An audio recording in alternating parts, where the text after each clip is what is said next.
What is happening, Bieber Nation? Get ready because the news cycle is moving at lightning speed, and we've got the hottest updates that you absolutely cannot miss. From massive career decisions to gridiron battles and unexpected online exchanges, it's all happening right now. We're diving deep into the stories that are making waves and shaping the conversation. You think you know what's going on? Think again.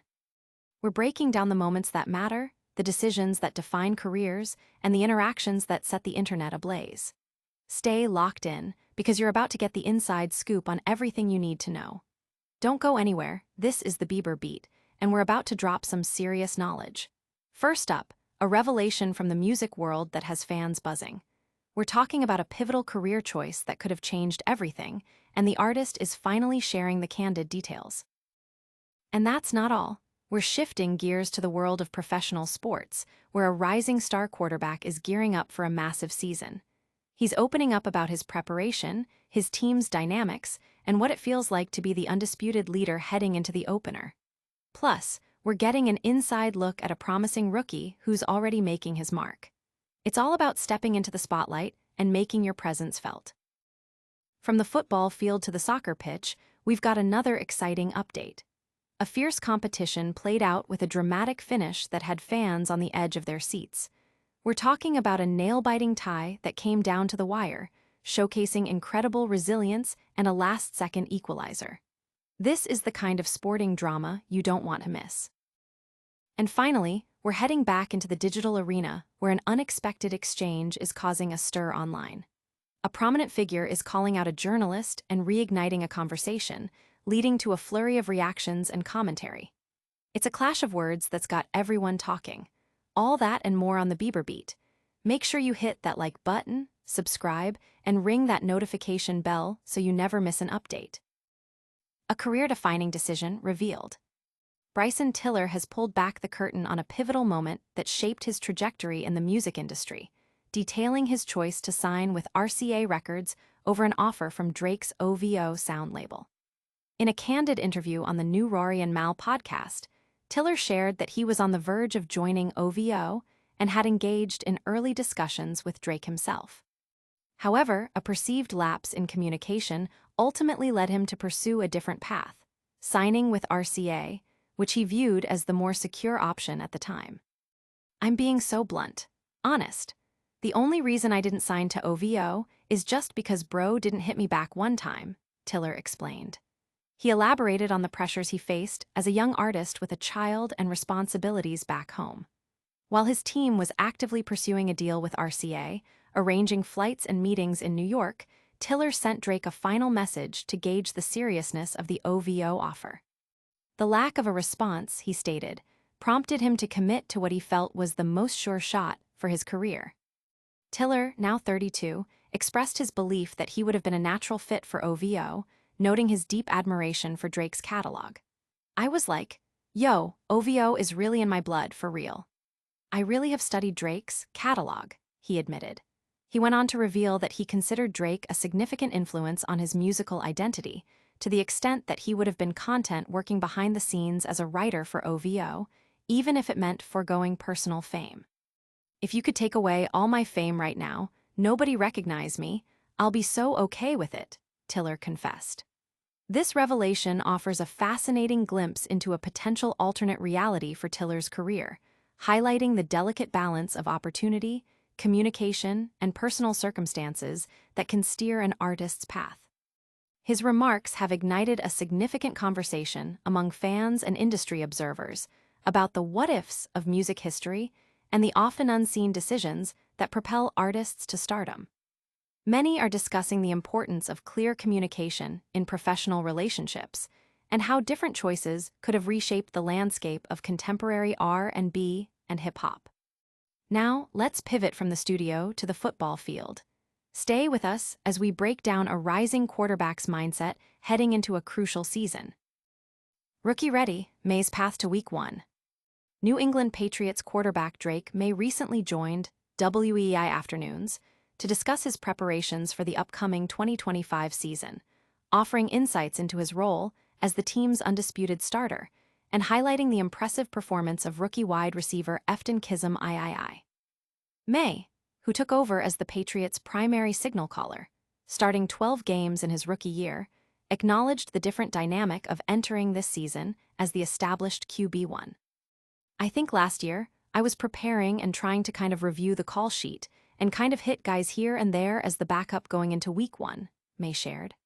"I think there's always a different kind of juice when you're coming out here as the starter, and you run out there the first snap and juices are flowing and those guys are looking at me, and it's my huddle and it's my offense.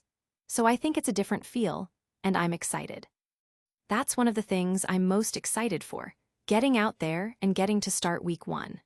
And I think with the home crowd in front of our fans, and there's a lot of build-up always for week 1, and I think it's always good to get out there and show out."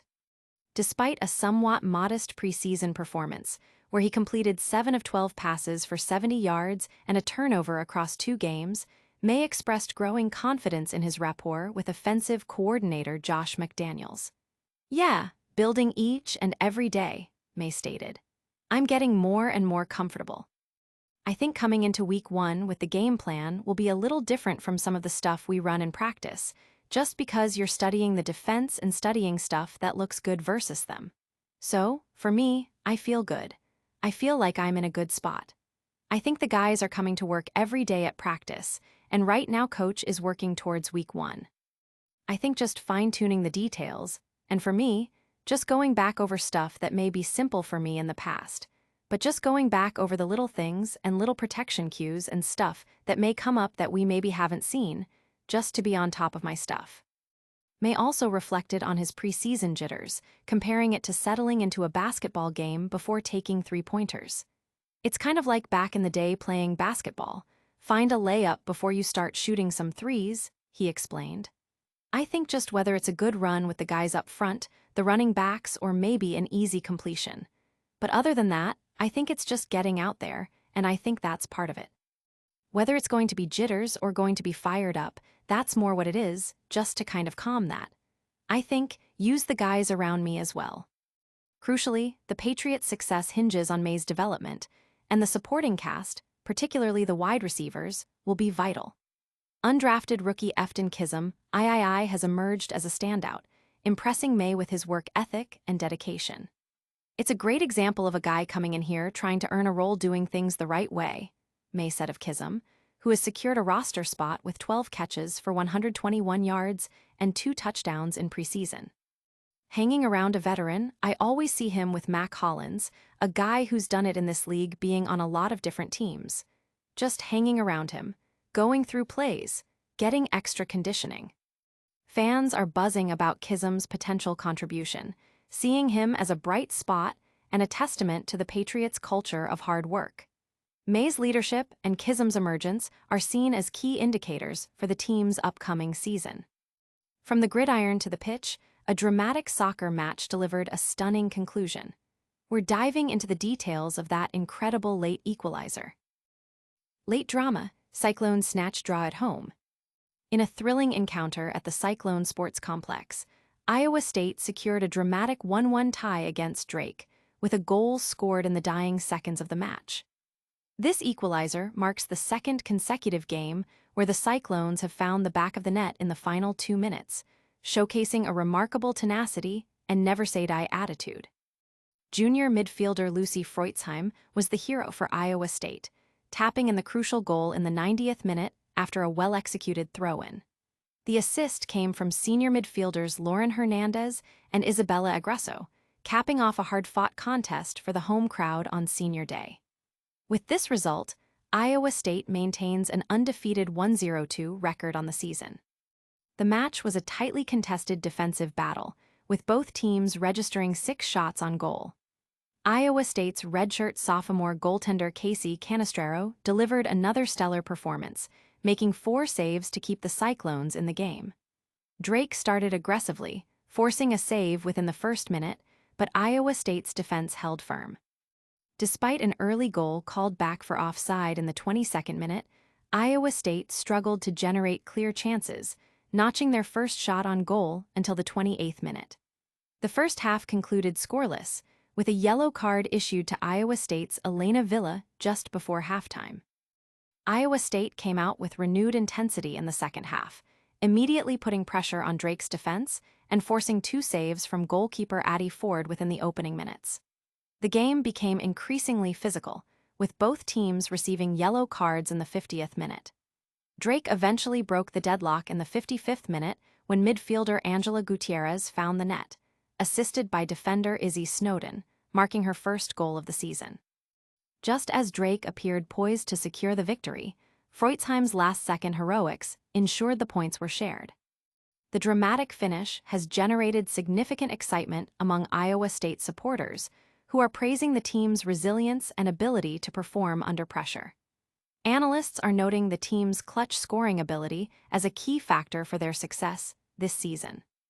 Now, we're switching focus to a digital dust-up that's got the internet talking. A public exchange between a music icon and a journalist is making waves. Drake's retort, a journalist clash and a plea.